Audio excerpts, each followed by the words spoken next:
मित्रों, आप सभी को यह ज्ञात है कि भारत की राजनीति की सबसे नई नवेली और अजब अलबेली पार्टी की मधुशाला का जो क्रम विगत कई दिनों से चल रहा है, उसके संदर्भ में कुछ तकनीकी बिंदु हम लोग निरंतर उठा रहे हैं। एक तकनीकी प्रश्न उठा था, तो उस पर मैं आपका ध्यान आकृष्ट करना चाहता हूं कि यदि किसी लाइसेंसी ने अपना लाइसेंस सरेंडर कर दिया हो, यानी उसने असमर्थता व्यक्त कर दी हो और अपना फोरफीट कर दिया हो, तो उस संदर्भ में नियम क्या कहता था और किया क्या गया है।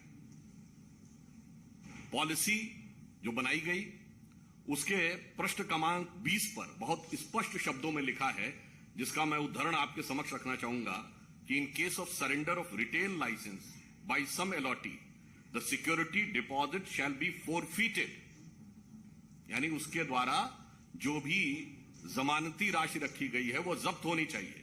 And the zone will be retendered, उसके बाद उसकी पुनः निविदा निकालनी चाहिए। And the said licensee be prohibited from practice in the bidding process for a period of 2 years, और उसके बाद उस संबंधित व्यक्ति को 2 वर्ष के लिए उस निविदा की किसी भी प्रक्रिया में भाग लेने से वंचित कर देना चाहिए। यानी बहुत स्पष्ट है कि यदि कोई व्यक्ति अपना अलॉटमेंट छोड़ता है तो ना उसका पैसा वापस होना चाहिए और उसके अलावा उसको अगले प्रोसेस में भाग लेने से पूरी तरीके से प्रतिबंधित कर देना चाहिए। परंतु इसके बावजूद जिन लोगों ने अपने लाइसेंस फोरफीट किए, उन्हें प्रकारांतर से भी मौका भी मिला और पैसे भी वापस किए गए। अब क्या इसमें किसी भी प्रकार के किंतु परंतु की कोई गुंजाइश रह जाती है?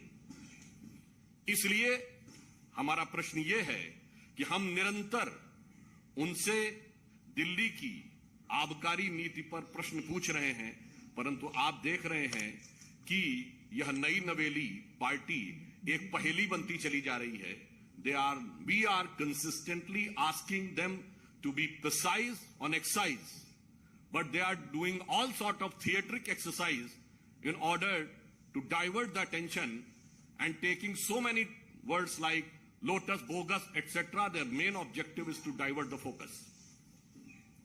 परंतु आप देख रहे हैं कि जब से हमने यह विषय उठाया है और हम निरंतर केवल बिंदुवार वस्तुनिष्ठ यानी point wise and objective question पूछ रहे हैं, तो वो क्या जवाब देते हैं? कभी न्यूयॉर्क टाइम्स की बात, कभी शिक्षा नीति की बात, कभी कट्टर ईमानदारी की दुहाई, कभी बिरादरी की दुहाई, कभी लोटस की बात, कभी बोगस की बात, कभी विधानसभा का सत्र, और आज राजघाट पर जाकर उन लोगों ने प्रदर्शन किया। मैं ये बताना चाहता हूं, ये भारत की राजनीति का अद्भुत उदाहरण है। राष्ट्रपिता महात्मा गांधी, जो शराब के पूर्णतः विरुद्ध माने जाते हैं, इस देश में ऑफिशियली उनके जन्मदिन ड्राई डे माना जाता है, और शराब में एक पौवे के बदले दूसरा पौवा देने की नीति बनाने वाले लोग जाके राजघाट पे महात्मा गांधी की समाधि पे अपनी सत्यता की दुहाई दे रहे हैं। इससे समझ में आता है, मतलब कहना नहीं चाहिए, अगर ऑन द लाइटर नोट कहें तो भाई ये मुफ्त की रेवड़ी तो बांट रहे थे, पर रेवड़ी के पेड़े सबसे ज्यादा बेवड़े पा रहे थे। ऐसा उदाहरण जिस पार्टी ने प्रस्तुत किया, वो जाके राजघाट के ऊपर बापू की समाधि पर यह कहे, तो हम उनसे कहना चाहते हैं, मान्यवर सर, आपकी सरकार पर आंच नहीं है, आपकी साख पर आंच है। हम सीधे आबकारी नीति पे सवाल पूछ रहे हैं और आप हर दिन एक नए रूप बदलकर आकर विषय को डाइवर्ट करने की कोशिश कर रहे हैं, परंतु उससे सच छुपने वाला नहीं है, क्योंकि आप सत्य के सबसे बड़े प्रतीक की समाधि पर जाकर सच को ढकने का प्रयास करेंगे तो यह संभव नहीं है। इसीलिए यह पंक्ति कहता हूं, जो आज आम आदमी पार्टी के चरित्र पर बिल्कुल उजागर होती है, कि इस समय के सबसे अजीम शायर वसीम बरेलवी का है शायद ये, कि सच जरा सा घटे या बढ़े तो सच सच न रहे, सच जरा सा घटे या बढ़े तो सच सच न रहे, मगर झूठ की तो कोई इंतहा नहीं और लाख चेहरे बदल के आ जाता हूं मैं, मगर ये आईना कमबख्त झूठ बोलता ही नहीं। यह आम आदमी के चरित्र का वास्तविक चित्रण है कि न्यूयॉर्क टाइम्स से लेके स्कूली बस्ते में बोतल छुपाने से लेके अनेक प्रकार की ईमानदारी, बिरादरी और सरकार का और सब कुछ कर रहे हैं, मगर इस पे जवाब नहीं दे रहे हैं। तो अंत में मैं यह कहते हुए कि हमें जवाब आबकारी पर चाहिए, किसी और चीज के ऊपर जवाब नहीं चाहिए, और वह जवाब देने की वह स्थिति में नहीं है। इसलिए नित नए प्रकार के प्रदर्शन, आवरण और स्वांग रचने का प्रयास करते रहते हैं। अब मैं अपने साथी सांसद श्री प्रवेश साहिब सिंह जी से अनुरोध करूंगा कि वो आगे का विषय आपके समक्ष रखें।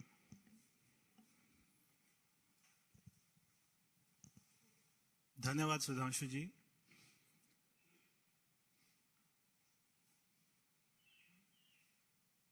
जब शाम को डिबेट चलती है टेलीविजन पर, तो आम आदमी पार्टी के साथ में मीडिया बंधु भी हमसे ये सवाल पूछते हैं कि क्या उनके एमएलए को तोड़ा जा रहा है। हम कोई किसी बात पर भी जवाब नहीं देंगे, क्योंकि प्रश्न पहले हमने खड़ा किया कि आपने शराब में घोटाला किया, उसके ऊपर में कोई जवाब नहीं देना और इसको पूरे मुद्दे को डाइवर्ट कर देना, ये अब आम आदमी पार्टी ने अपना तरीका बना लिया है। हमारा उनसे सीधा सीधा प्रश्न है कि आपने जो कमेटी ने आपको सारी पॉलिसी रिकमेंड करी थी, आपने उसको क्यों नहीं माना, और जो L1 का कमीशन था उसको आपने 2% से 12% क्यों कर दिया। इस बात का आज तक किसी भी डिबेट पर, कोई भी आम आदमी पार्टी की कॉन्फ्रेंस में केवल ये 2% से 12% क्यों किया, इस बात पर कोई जवाब आज तक ना किसी ने मांगा है, ना उन्होंने दिया है और ना वो देंगे। क्योंकि पॉलिसी में जो सबसे बड़ा करप्शन है वो केवल ये 2% से 12% क्यों किया L1 का, केवल यही सबसे बड़ा घोटाला है। इसके ऊपर उनके पास में कोई जवाब ही नहीं है। ये वही पार्टी है जो हर बात पर कागज दिखाने की बात करती थी, जो हर बात पर जन सर्वे कराने की बात करती थी, जो कहती थी कि अगर किसी मोहल्ले में ठेका खुलेगा तो वहां पे सारा मोहल्ला की मीटिंग होगी, उसके बाद में वो तय करेंगे कि ठेका खुलेगा या नहीं खुलेगा। मगर इन्होंने कोई कमेटी की बात नहीं मानी, ना कोई इन्होंने अपनी ही बात मानी। तो इसलिए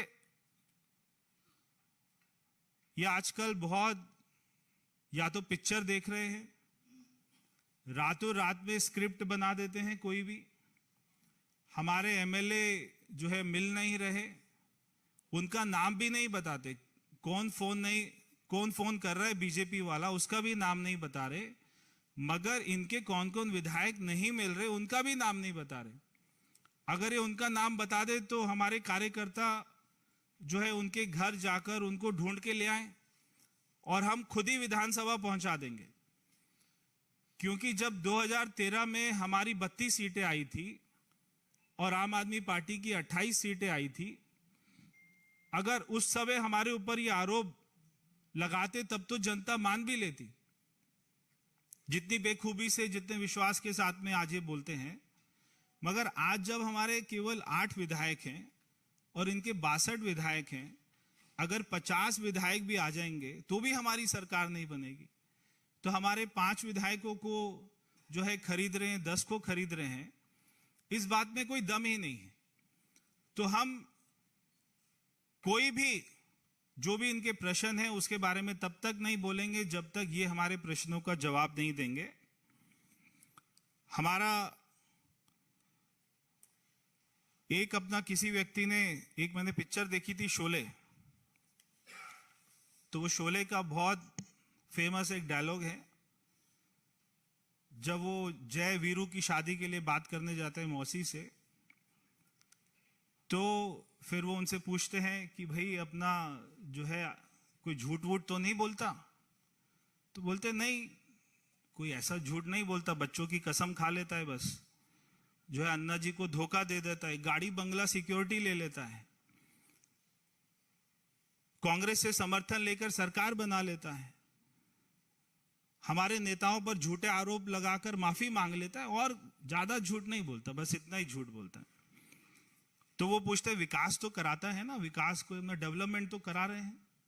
हाँ करा रहे हैं, अपने घर में, सरकारी घर में 21 करोड़ का स्विमिंग पूल बना रहे हैं, और क्या विकास कराएंगे? यमुना, हाँ कोई अपना यमुना को साफ नहीं कराते हैं, दिल्ली को सबसे पॉल्यूटेड राजधानी बना देते हैं, एक भी नया स्कूल, कॉलेज, हॉस्पिटल, स्टेडियम नहीं बनाते हैं, बाकी नेता हमारा अच्छा है। भाई शराब वराब तो नहीं पीता? ना ना ना ना, बिल्कुल खुद नहीं पीता है, मगर हमारे बच्चों को पिलाता है, 25 साल की उम्र को 21 साल कर देता है, रात को 3 बजे तक रेस्टोरेंट खुले, ठेके खुले, उसके लिए परमिशन दे देता है, शराब माफियाओं के साथ मिलकर घोटाला करता है, जो ठेके की संख्या है उसको डबल कर देता है, बस और कुछ नहीं करता। नेता हमारा अच्छा है। भाई अपना राष्ट्रीय सुरक्षा का तो ख्याल करता है, अरे बहुत बड़ा देशभक्त है, केवल सर्जिकल स्ट्राइक पर सवाल उठा देता है कभी कभी, और पाकिस्तान में इसकी बहुत तारीफ होती है, देश को दुनिया में बदनाम करता है, और दिल्ली में रोहिंग्यास को पानी बिजली मुफ्त मुहैया कराता है। नेता हमारा अच्छा है। भाई लोगों की स्वास्थ्य की चिंता तो करता है ना तुम्हारा केजरीवाल? भाई लोगों की नहीं करता है, अपनी तो खूब करता है। जब से मुख्यमंत्री बना है 35 किलो वजन बढ़ गया है। कोई हॉस्पिटल नहीं बनाया, कोविड में एक भी ऑक्सीजन कोई प्लांट नहीं लगाया। दिल्ली में 23,000 लोग जिस महीने मरे थे, उसी महीने में एक्साइज पॉलिसी लेकर आए। सारे मंत्रियों का इलाज अपोलो हॉस्पिटल में कराता है, सरकारी हॉस्पिटल में नहीं भेजता। दिल्ली में मोदी जी की आयुष्मान योजना को लागू नहीं करता। नेता हमारा अच्छा है। तो ये इनकी हाल हो गया है। आप इनसे केमिस्ट्री का सवाल पूछो, हिस्ट्री का जवाब देंगे। तो रातों रात में इनके एमएलओ को कौन अटैची में भरकर ले गया, कौन उनको बोरी में डालकर ले गया, कौन कहां ले गया, आप हमें बताइए केजरीवाल जी। अगर आपका कोई एमएलए नहीं मिल रहा है, आप हमें बताइए, हम दिल्ली पुलिस में कंप्लेंट करके उसको घर से अपनी गाड़ी में लेकर आपकी विधानसभा में आपके घर तक पहुंचाएंगे, सुरक्षित पहुंचाएंगे। आप उसका नाम, मगर नाम तो बताना पड़ेगा, कौन आपको फोन कर रहा है वो तो बताना पड़ेगा। आज इन्होंने राजघाट को, एक अपना राजघाट जैसी पवित्र स्थान को गंदा कर दिया है। तो हमारे कार्यकर्ता आज वहां पर जाएंगे, वहां पे गंगा जल का छिड़काव करेंगे, क्योंकि वो हमारे राष्ट्रपिता महात्मा गांधी जी जो हमेशा शराब का विरोध करते थे, आज उधर जाकर कम से कम ये पश्चाताप करके ये तो बताएं कि उन्होंने कितने सैकड़ों करोड़ का घोटाला किया है। वहां पर जाके तो माफी मांग ले। मगर इनको इतनी शर्म नहीं है कि ये क्या कर रहे हैं। इनको एक बात अच्छे से पता है कि केजरीवाल जी को, जो ये बार बार बोलते हैं मनीष सिसोदिया जी 2-3 दिन में जेल में जाने वाले हैं, ये बात इनको अच्छे से पता है। और मनीष सिसोदिया को ये बात अच्छे से पता है कि उसने फाइल पर साइन किए थे। चाहे ये जो मर्जी, जितना मर्जी अच्छा ड्रामा कर लें, चाहे एक दूसरे को ऑस्कर के लिए नॉमिनेट कर दें, मगर इनका जेल जाना निश्चित है। इनको जेल जाने से कोई नहीं बचा पाएगा, क्योंकि जांच एजेंसियों के पास में सारे सबूत हैं, सारे गवाह हैं, सारी डील, सारी ट्रांजैक्शन कहां कहां कैसे कैसे हुई है, उनके पास में सारी रिपोर्ट है।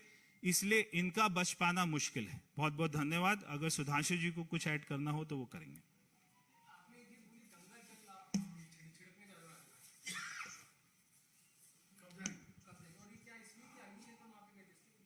बिल्कुल, और तो कोई कारण नहीं है, क्योंकि आज उन्होंने जो दिल्ली में शराब माफियाओं के साथ में मिलकर, जब दिल्ली में 23,000 लोग कोविड से मरे, उस महीने में ये एक्साइज पॉलिसी लेके आते हैं और इनका सांसद राघव चड्ढा ये कहता है कि अगर मार्च में कोविड आ गया तो हमें क्या लेना देना, अगर लोग मर रहे हैं तो हमें क्या लेना देना, हम तो शराब की पॉलिसी लेकर आएंगे। अगर ऐसे लोग हमारे राष्ट्रपिता महात्मा गांधी जी के समाधि पर जाएंगे तो निश्चित ही वो जगह अपवित्र हो गई है। इसलिए हम कार्यकर्ता मिलकर वहां पर जाएंगे, गंगा जल का छिड़काव करेंगे। धन्यवाद। बस अभी जा रहे हैं, थोड़ी देर में।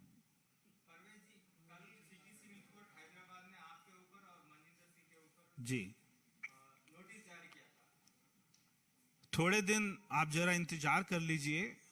जब हमने जिसका नाम लिया था उसके ऊपर में जब होगा नोटिस जारी जांच एजेंसी द्वारा, उनको बुलाया जाएगा, तब सारा दूध का दूध और शराब का शराब हो जाएगा।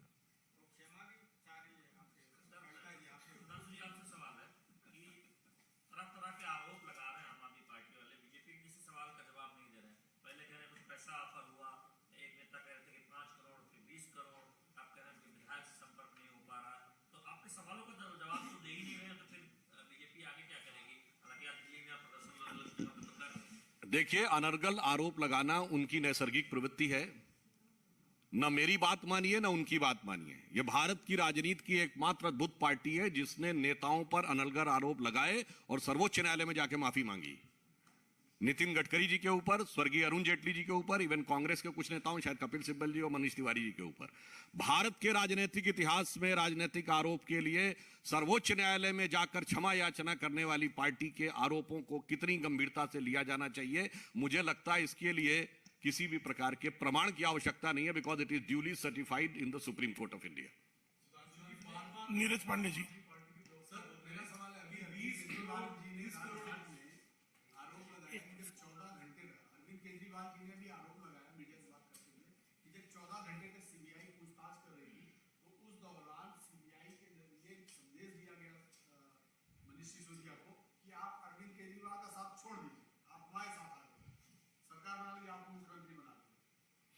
जो संदेश उन्होंने अपने दारू के ठेकेदारों को दिया था, जो लिखित में रिफ्लेक्ट हो रहा है, उस संदेश का तो जवाब नहीं दे रहे हैं।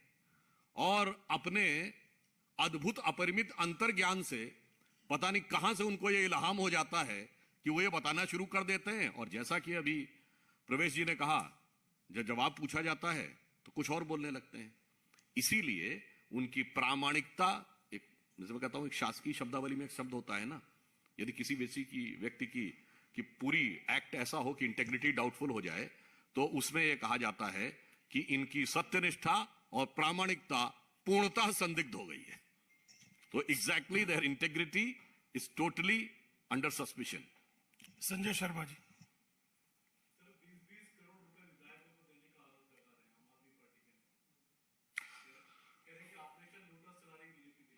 वो कह रहे हैं, आम आदमी पार्टी के स्वयं विधायक, बादलपुर से विधायक एनडी शर्मा ने 2020 में खुद ये बोला था कि 20-20, 25-25 करोड़ रुपए लेके केजरीवाल जी टिकट बांट रहे हैं। हमारा आरोप नहीं है, उनके एमएलए का आरोप है। भाई, अपनी पार्टी का तो जवाब दे दीजिए। मगर वो जवाब क्या देंगे? एमएलए ही नहीं, उनके तो संस्थापक सदस्यों का विश्वास भी अब उनके साथ नहीं है। बहुत बहुत धन्यवाद।